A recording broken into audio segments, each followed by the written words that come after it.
So normally we assume awareness is like this thing, right? Where most people have it. What is being aware? Like you see something, right? This is what people think. But then why is there so much discrepancy between people's behaviors and what they say? And this is where you realize that awareness actually has many, many different forms. And I didn't learn this until I actually went to Vipassana in like 2015, 14, 15, somewhere around that time. 14 was the first time I ever went for Vipassana.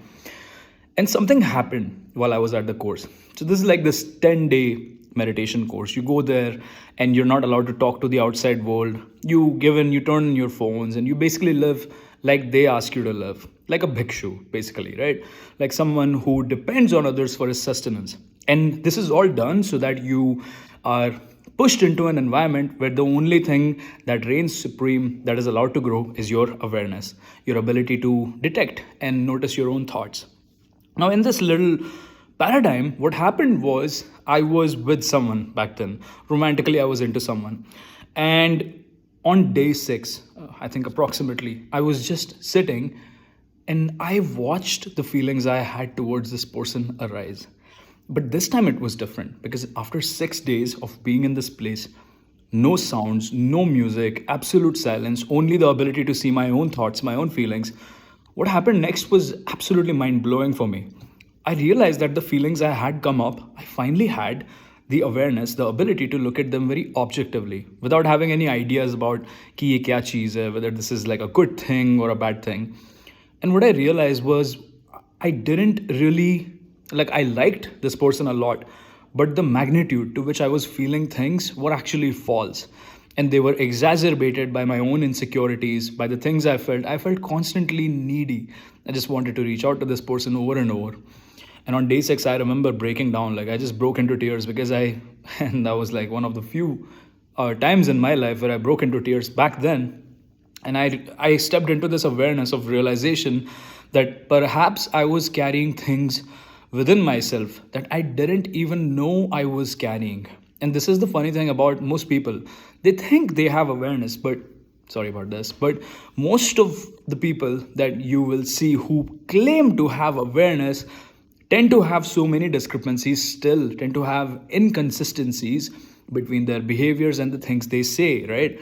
And this is where you need to be able to observe things inside yourself without being judgmental. And this is the skill I learned because once my insecurity came up, and this time I wasn't suppressing it, I wasn't trying to stop it, I wasn't trying to justify it.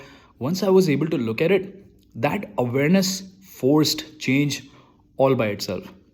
Now, I'm not trying to say that the person I was with was a bad person. She was absolutely amazing and kick ass, okay? I loved her company.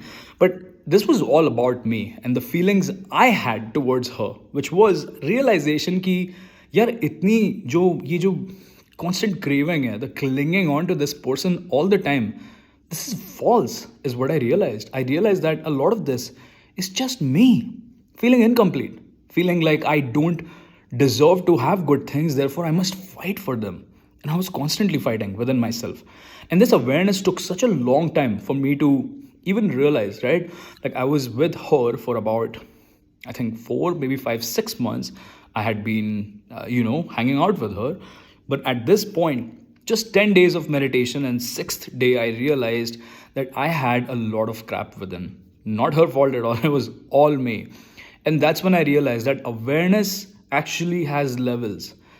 And there is a level of awareness where you're finally able to detect the discrepancy between what you're feeling and what you're doing, what you're saying and what you're doing. This level of awareness is what's critical to cultivate.